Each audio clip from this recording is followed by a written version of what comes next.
하나님의 말씀은 시편 147편 11절에서 15절까지의 말씀입니다. 구약성경 909쪽입니다. 시편 147편 11절에서 15절까지의 말씀을 제가 받들어 읽겠습니다. 여호와는 자기를 경외하는 자들과 그의 인자하심을 바라는 자들을 기뻐하시는도다. 예루살렘아 여호와를 찬송할지어다. 시온아 내 하나님을 찬양할지어다. 그가 내 문빗장을 견고히 하시고 내 가운데에 있는 너의 자녀들에게 복을 주셨으며 내 경내를 평안하게 하시고 아름다운 말로 너를 배불리시며 그의 명령을 땅에 보내시니 그의 말씀이 속히 달리는도다. 아멘.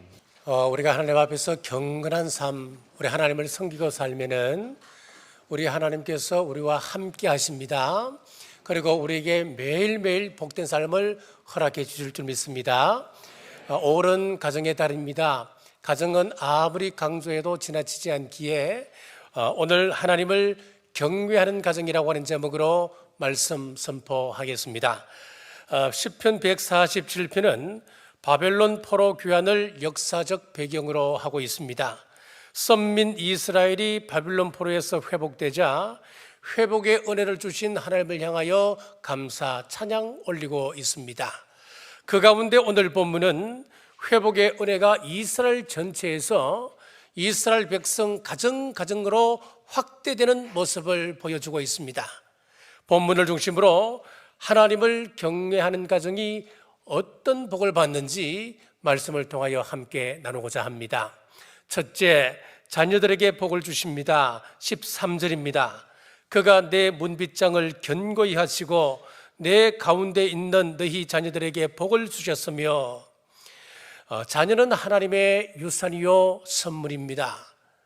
하나님의 선물인 자녀가 번성하고 창대케 되는 것은 말씀을 지켜 행함으로 주어지는 복이다라고 기록하고 있습니다. 자, 여기서 복을 주셨으며 라고 번역된 히브리 원문을 보면은 바라크라고 하는 단어를 씁니다. 축복받은, 행복한 그런 의미를 가지고 있습니다. 그렇기 때문에 우리가 하나님의 복을 받아서 행복한 삶을 살려면은 하나님 앞에서 경건한 가정을 만들어라, 그 말씀입니다. 여기에 대하여 찬양하다라고 하는 의미도 있습니다. 하나님을 기쁘시게 하고 하나님을 찬양하는 삶을 살아가게 된다라고 했습니다. 구체적으로 어떤 복인지 살펴보겠습니다. 창세기 22장 17절 말씀입니다. 이 부분 우리 같이 한번 읽어보겠습니다. 내가 내게 큰 복을 주고 내 씨가 크게 번성하여 하늘의 별과 같고 바닷가의 모래와 같게 하리니 내 씨가 그 대적의 성문을 차지하리라. 아멘. 자, 여기 보면 지금 브엘세바에서 모리아산이 있는 예루살렘까지는 걸어서 3일 거리입니다. 이 길을 걸어서 아들을 번제 드리기 위하여서 지금 나무를 벌려놓고 아들을 올려놓고 칼을 뼈서 번제로 드리려고 합니다. 긴박하고도 짧은 순간 내려진 하나님의 축복의 말씀이 방금 읽었던 그 말씀입니다. 후손이 복을 받아 대적을 물리치고 그 성읍을 얻게 하겠다. 하늘의 별과 같이 그리고 바닷가의 모래알 같이 내 후손이 많아지겠다. 아브라함이 독자 이삭을 드리기까지 하나님 말씀에 순종하고 경외했더니 그 자손이 최고의 축복을 받게 되더라는 이야기입니다. 신명기 28장에서도 말씀합니다. 하나님의 말씀을 절개하는 자, 경건한 자들에게는 그 자손이 번성케 되는 복을 주신다 말씀하고 있습니다. 잠언에서는 자녀들에게 피난처가 되어 주신다 말씀하고 있습니다. 잠언 14장 26절입니다. 여호와를 경외하는 자에게는 견고한 의뢰가 있나니 그 자녀들에게 피난처가 있으리라. 하나님을 경외한다고 하는 것은 하나님의 말씀을 지켜 행하는 것을 이야기합니다. 이런 자의 자녀들에게는 하나님께서 친히 피난처가 되어 주시겠다 말씀하고 있습니다. 여기서 견고한 의뢰라고 하는 의미는 강하고 확실한 안전, 그런 뜻을 가지고 있습니다. 우리가 하나님을 경외하면은 하나님께서 우리 자녀들의 확실한 피난처가 되어주시는 것입니다. 요즘 자녀들 문제로 많은 가정들이 걱정하고 있지요. 그런데 그 부모된 사람들이 하나님의 말씀을 순종함으로 지켜 행할 때에 하나님께서 친히 우리 자녀의 피난처가 되어주셔서 자녀로 인하여 당하는 근심을 없게 하겠다라고 하는 것입니다. 얼마나 든든하고 감사한 그런 약속의 말씀입니까? 이 말씀들에서 축복의 중요한 원리를 하나 발견할 수가 있습니다. 구원은 개인적인 일입니다. 내가 하나님을 믿어야 구원받습니다. 하지만 축복이라고 하는 것은 그 축복은 대를 잇게 되는 것입니다. 아브라함이 예수님을 믿는다면, 아버지가 예수님을 믿는다면 그 아들이 예수님을 믿지 않아도 구원받는 것 아닙니다. 아버지가 예수님을 믿으면 아버지가 구원받는 것이고, 아들이 예수님을 믿지 아니하면 그 아들은 지옥 가는 것입니다. 각자의 믿음으로 구원받는 것입니다. 그러나 축복은 그렇지가 않습니다. 11절에 보시면은 내가 여호와를 경외하면, 자, 이렇게 하다가 13절에 보니까 너의 자녀들에게 복을 주셨으며 라고 되어 있습니다. 내가 하나님을 경외하니 내 자녀가 복을 받는다는 것입니다. 아버지가 부자면 아들이 아버지의 부를 누리게 되는 것 아니겠습니까? 아버지가 200평 아파트에 살면 자녀도 200평 아파트에서 함께 누리는 것입니다. 이삭을 보십시오. 그랄 땅에서 100배의 축복을 받았습니다. 여러분, 100배면 도대체 얼마입니까? 염소가 100마리면 1만 마리가 불어난 겁니다. 양이 1000마리면 10만 마리로 불어난 것입니다. 그러니까 그랄 왕이 질투할 만한 일이 아니겠습니까? 그랄 왕이 질투하여서 내가 우리보다 크게 강성한 저 우리를 떠나라 그랬습니다. 옆 동네로 이사 갔습니다. 가서 또 뭘 합니까? 우물을 봤더니 또 우물이 콸콸 쏟아나는 것입니다. 이 무슨 이야기겠습니까? 이삭이 물질의 복을 받더라고 하는 이야기입니다. 이삭이 하는 일들마다 잘 되었습니다. 자, 그런데 여기서 우리가 한 가지 물어야 할 것이 있습니다. 이삭이 과연 하나님 앞에서 이만한 복을 받을 만한 일을 했을까요? 그런 공로가 있었기 때문에 이런 복을 받았겠습니까? 그렇지 않습니다. 이삭은 성령에 남을 만한 업적이 별로 없었습니다. 그래서 이삭을 위해 할애한 장은 성경에서 창세기 26장 한 장뿐입니다. 창세기 26장 5절 말씀 한번 같이 읽겠습니다. 이는 아브라함이 내 말을 순종하고 내 명령과 내 계명과 내 율례와 내 법도를 지켰음이니라 하시니라. 지금 이 말이 무슨 말씀이냐면은 창세기 26장을 펴보시면 1장부터 지금 이삭이 살고 있는 그랄 땅에 큰 기근이 들었습니다. 큰 기근이 들어서 도저히 살 수 없으니까 기근을 피하여 애굽으로 내려가는 중에 그랄 땅에 머물었다라고 하는 이야기가 나오다가 갑자기 5절에 가서 방금 읽었던 이 말씀이 느닷없이 등장하는 겁니다. 자, 아브라함이 내 말에 순종하고 내 명령과 내 법도를 지켰기 때문에 아들 이삭이 복받는다는 거예요. 무슨 말씀입니까? 아버지 아브라함이 하나님 앞에 경건한 삶을 살고 순종하는 삶을 살았더니만 아들 이삭이 복을 받았습니다. 반대로 아간이 여리고성에서 하나님을 경외하지 아니하고 범죄할 때 죄 없는 아내와 그 자녀들이 돌에 맞아 죽었지 않습니까? 고라는 모세를 대적하고 하나님께 불순종하니 그의 아내와 그의 자녀들이 무슨 죄가 있겠습니까? 땅이 갈라져서 함께 땅속에 묻혀버렸습니다. 그러므로 어떤 유혹이 올 때 여러분 가족을 생각하셔야 합니다. 내 사랑하는 내 자녀들을 생각하셔야 합니다. 내가 이 유혹에 넘어가서 죄를 범하게 되면 내 자식이 망한다는데 이것 기억하셔야 합니다. 자, 제 조부께서 예수님을 믿기 전의 일입니다. 어떻게 그런 생각을 하셨는지 지금 생각해도 참 신기한 일입니다. 저희 할아버지께서 늘 하시던 말씀이 뭐냐 하면은 절대 집안에 우환이 있더라도 무당을 들여서 무당하면 큰일 난다, 집안 망하고 자식들 망한다, 그런 이야기를 하셨습니다. 그래서 힘든 일이 있고 어떤 우환이 있어도 절대로 저희 집에는 무당이 들어올 수가 없었습니다. 지금 생각하니까 얼마나 감사한 일인지 모르겠습니다. 그렇습니다. 자녀의 복은 부모가 하나님을 경외할 때에 하나님께서 선물로 주시는 것입니다. 하나님께서 우리 자녀들을 선물로 주셨기 때문에 우리 자녀들은 내 마음대로 되는 것이 아니에요. 여러분, 다른 것은 내 능력껏 내가 힘쓰고 내가 밤을 새고 일을 하면 성과를 낼 수 있습니다. 그런데 자녀 문제만큼은 그렇던가요?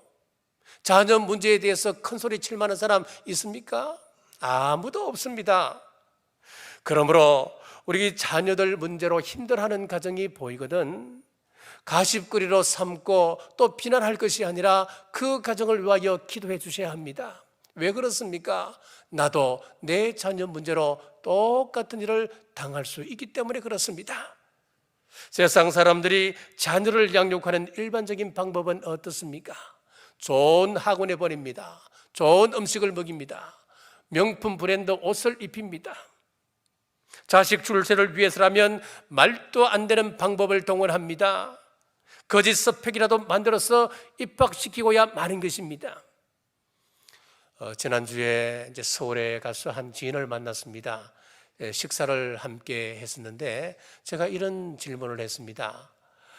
이번에 모 장관 후보 한 사람이 오래전에 자녀 입학 문제로 인해서 지금 골머리를 앓고 있다는데 대통령이 이 사람 임명하려면 참 어렵겠지요 라고 제가 질문을 했습니다. 그랬더니만 그분이 하는 이야기가 서울에서 그 정도 레벨의 사람들은 다 그렇게 하기 때문에 임명받는데 별 어려움 없을걸요, 그렇게 전혀 뜻밖의 말씀을 하시는 거예요. 세상은 이것이 상식입니다, 여러분. 하지만 성경은 분명히 우리에게 말씀합니다. 디도서 2장 11절에서 12절입니다. 함께 읽겠습니다. 하나님의 은혜가 나타나 우리를 양육하되, 하나님의 은혜가 우리 자녀들을 양육한다고 하는 사실을 믿으셔야 됩니다. 하나님의 보이지 않는 손이 우리 자녀들을 뒤에서 양육하고 계시고 지키시고 계신다, 이거 믿으셔야 하는 것입니다. 그래서 부모가 우리 자녀들을 위해서 할 수 있는 것은 하나님을 경외하는 믿음의 가정을 세우는 것이고 자녀들을 위하여 기도하는 것입니다. 우리 자녀들이 살아가기에 이 사회가 얼마나 험악합니까? 유혹이 너무나 많은 세상입니다. 기도 없이 이 자녀들이 온전하게 살아갈 수 있다고 여러분 장담할 수 있습니까? 그럴 수는 없습니다. 얼마 전에 광고를 했던 김명진 선생이 전선책에 보니까 늘 어머니가 우리 자녀들 좋은 사람 만나게 하옵소서 늘 기도해 주셨다는 거예요. 자, 새 회사 생활할 때는 그걸 잘 몰랐답니다. 별 의미 없이 생각하고 아무 생각 없이 지냈었답니다. 자, 그런데 아들들 손잡고 세계 여행을 떠나면서 2년 동안 이곳저곳 쭉 다니면서 자, 하나님께서 나에게 어떤 복을 주셨는지 절실하게 그때 깨달아지더래요.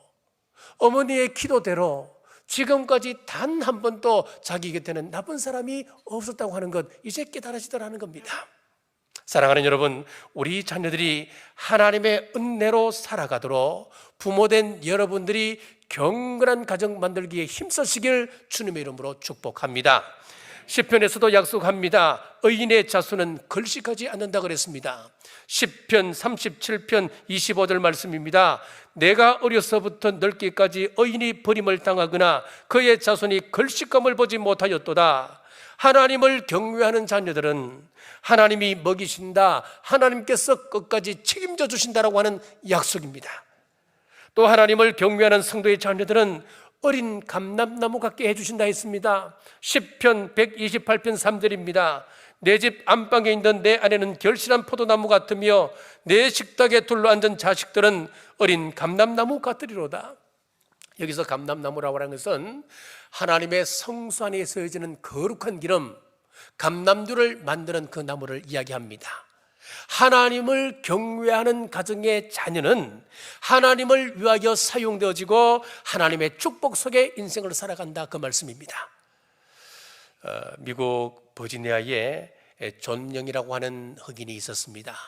결혼을 했습니다. 그런데 두 부부가 많이 배우지를 못했습니다. 그리고 몹시 가난하였습니다. 그런데 참 믿음이 좋은 부부였습니다. 하나님이 주시는 대로 자녀를 낳았는데 14명의 자녀를 두었습니다. 사는 환경이 열악하다 보니까 사고가 많았습니다. 그 험악한 집이 불이 나서 다 죽을 뻔하기도 했고, 우리 지금처럼 이런 역병이 돌아서 또 열악한 환경이다 보니까 전부 다 그 역병에 걸려서 병원에 입원하기도 하고 참 위기가 많았다는 겁니다. 그런데 참 믿음이 좋았기 때문에 이 부부는 우리 집의 뿌리는 하나님이시다 라고 하는 문구를 써서 액자에 넣어놓고 자녀들이 늘 그것을 바라보게 했습니다. 그리고 매일매일 가정예배를 드리고 기도 훈련을 시켰습니다. 가진 것 없고 배우지 못한 이 사람들 통해서 14명의 자녀들이 낳았는데 그 자녀들이 모두 다 미국 명문대학을 졸업하고 지금 사회 속에서 송 같은 존재로 세워져 있다고 하는 이야기입니다. 부모가 하나님을 경외하고 하나님에게, 이 자녀들에게 하나님의 은혜가 임하도록 기도하고 하나님 손에 맡길 때 하나님의 은혜가 자녀들을 양육하더라라고 하는 이야기입니다. 사랑하는 여러분, 하나님을 경외하는 가정 되어서 우리 자녀가 잘 되는 축복을 누리시길 주님의 이름으로 축복합니다. 두 번째, 평안을 주십니다. 14절입니다. 내 경내를 평안하게 하시고, 여기서 경내라고 하는 것은 영역을 이야기합니다. 또 하나는 그 사람의 영향력을 미치는 범위를 이야기합니다. 하나님께서 하나님을 사랑하고 하나님을 경외하는 이들에게 그가 어디에 있든지 복을 주시길 기뻐하시고 충만한 은혜를 채우시며 평평강으로 채우시길 기뻐하고 계십니다. 민수기 6장 24절에서 26절을 보면 분명히 기록하고 있는데, 이 말씀은 아론과 아론의 자녀들이 이스라엘 백성들을 향하여 축복했던 기도문입니다. 함께 읽겠습니다. 여호와는 내게 복을 주시고 너를 지키시기를 원하며 여호와는 그의 얼굴을 내게 비추사 은혜 베푸시기를 원하며 여호와는 그 얼굴을 내게로 향하여 드사 평강 주시기를 원하노라 할지니라 하라.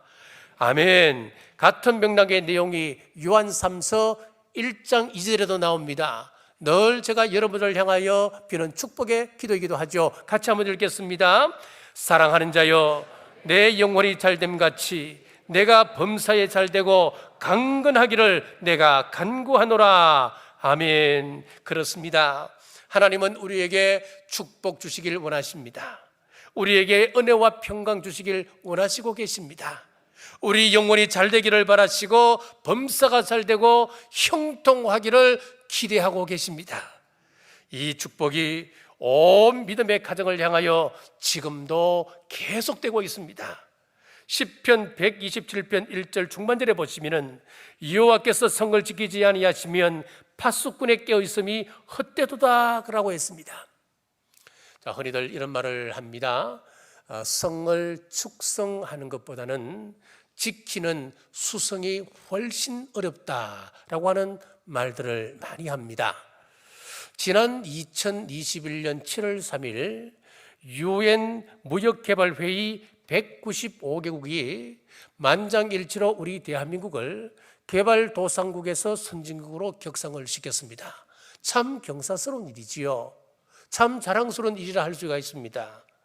이것은 1964년도에 UN 무역개발회의가 창립된 이후에 56년 만에 처음 있는 그런 일이라고 합니다. 영광스럽지요. 큰 성을 우리는 쌓았습니다. 하지만 최근 우리 한국의 현실을 보면 너무나 암울합니다. 우리 한국의 경제 지표는 하향 곡선을 그리고 있습니다. 제조업 강국이라고 하는 말은 옛말이 되어져 버리고 말았습니다. 제조업 5대 강국 가운데 우리 대한민국이 들어갔었는데 그 5대 강국들을 보면은 지난 5년간 제조업 취업자 수를 살펴보면 이렇습니다. 1위가 미국인데 49만 명이 늘었습니다. 2위가 일본인데 34만 명입니다. 독일이 25만 명 늘었습니다. 그런데 우리 대한민국은 18만 명 감소했습니다. 심각한 일입니다. 일자리도 해외 유출 심하지요. 중국 시장도 심상치가 않고 최대 우방국인 미국과의 관계도 새롭게 개선해야 합니다. 특히 코로나 바이러스로 인하여서 지금 지역 경제가 심각한 상황이 되었습니다. 지금 이 상황에서 우리가 찾을 것은 무엇입니까? 우리가 회복해야 할 것은 무엇입니까? 성경은 분명히 말씀합니다. 우리의 가정을 경건한 가정 만들어가라고 하는 것입니다. 경건한 가정으로 회복시키라고 하는 말씀입니다. 이것이 우리가 찾아야 할 것입니다. 한때 세계 어느 곳에서는 대우 간판이 없는 곳은 없었답니다. 특별히 북유럽에 굉장히 많았고 심지어는 아프리카 오직 구석구석에도 대우의 간판이 번쩍였다고 합니다. 그런데 그 기업이 무너지리라고 누가 상상이나 했습니까? 인간이 아무리 애쓰고 힘써 견고한 성을 세워놓았다 할지라도 하나님께서 그것을 지키지 아니하시면 다 무너지더라. 어찌할 도리가 없었습니다. 하나님께서 우리의 영역을 지켜주셔야 합니다. 하나님께서 여러분 한 사람 한 사람의 그 영향력을 지켜주셔야만 하는 것입니다. 야곱을 보십시오. 야곱이 20년 동안 처가살이하다 생활을 정리하고 도망을 나옵니다.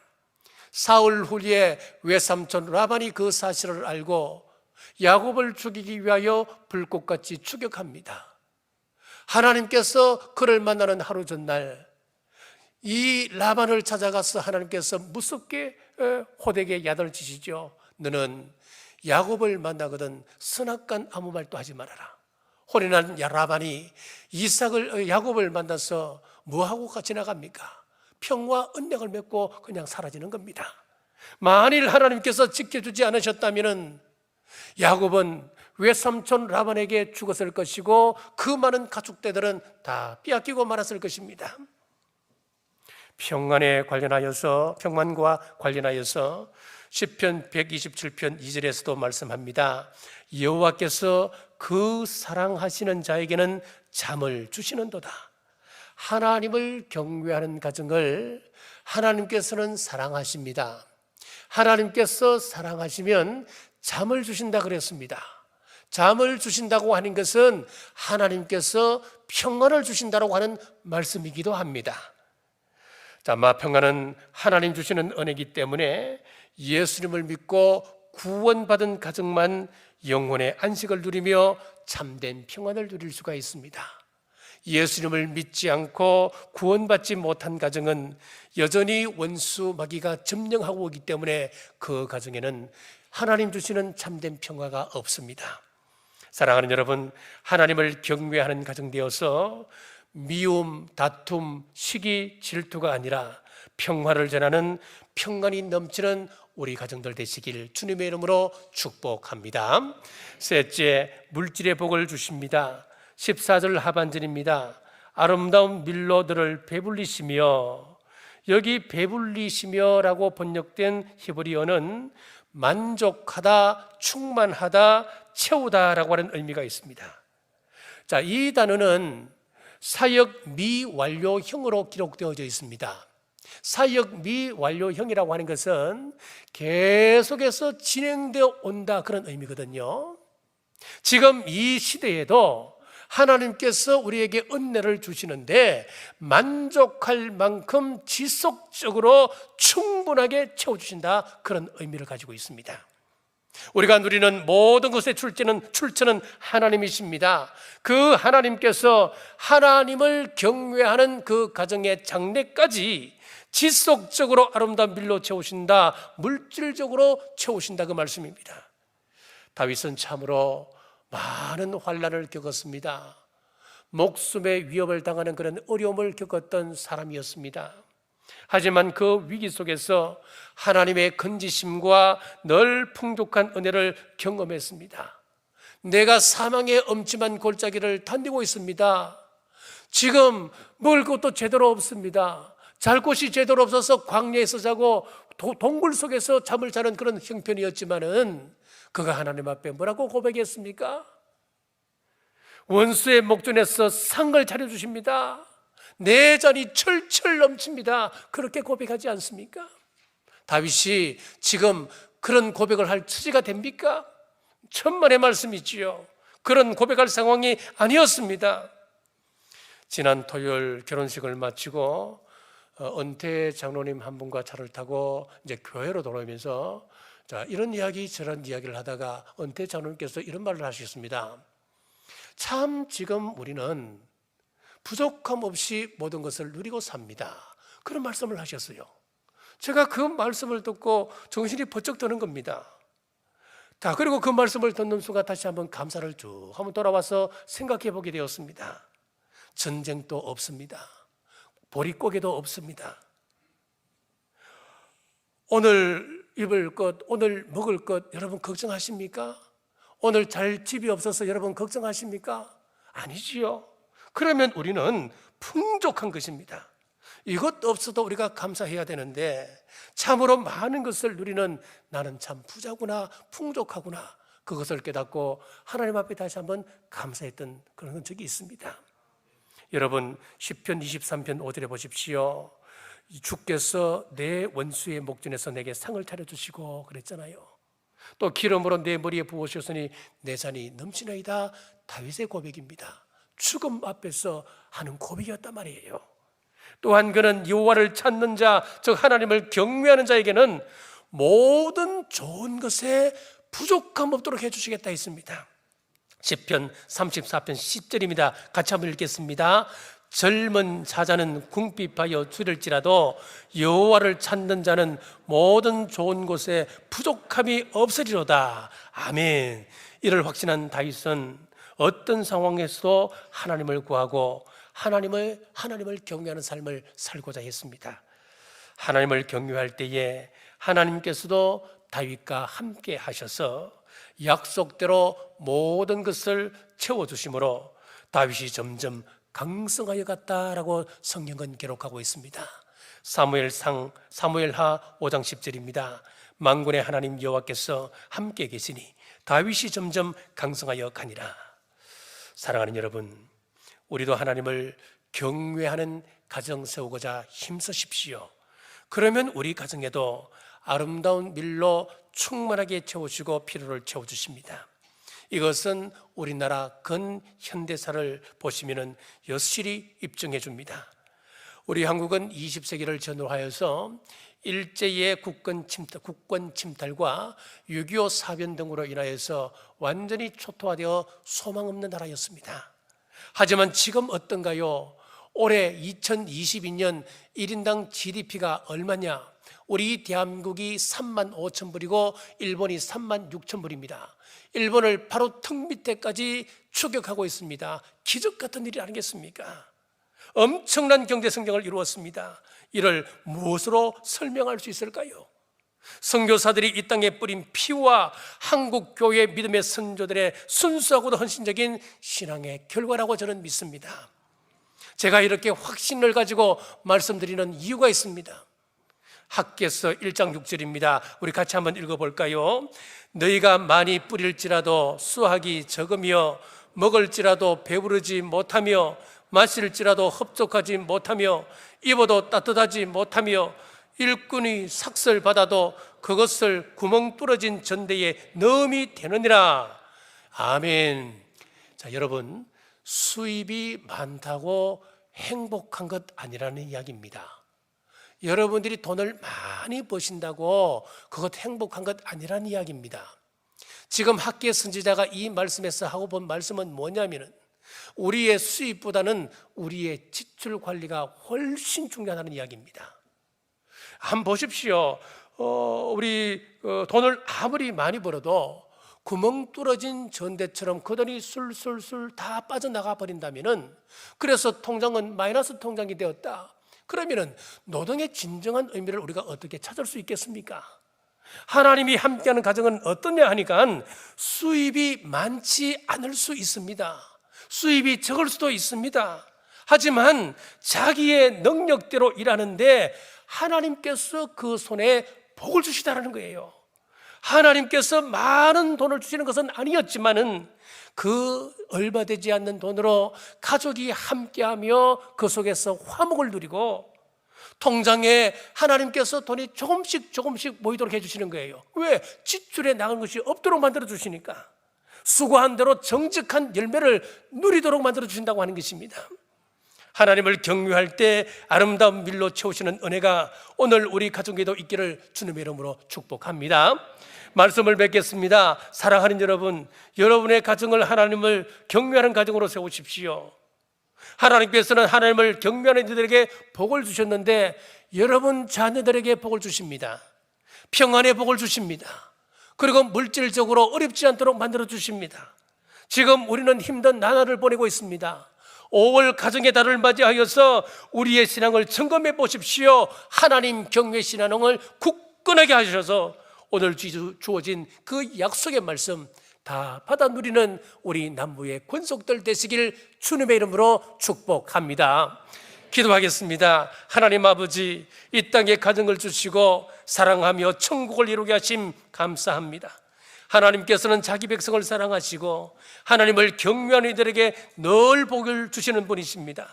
그 가정의 자녀들이 잘 되게 하시고 물질의 복을 주십니다. 범사의 평안을 주십니다. 우리 성도들 가정이 하나님을 경외할 때에 약속의 복을 받게 하옵소서.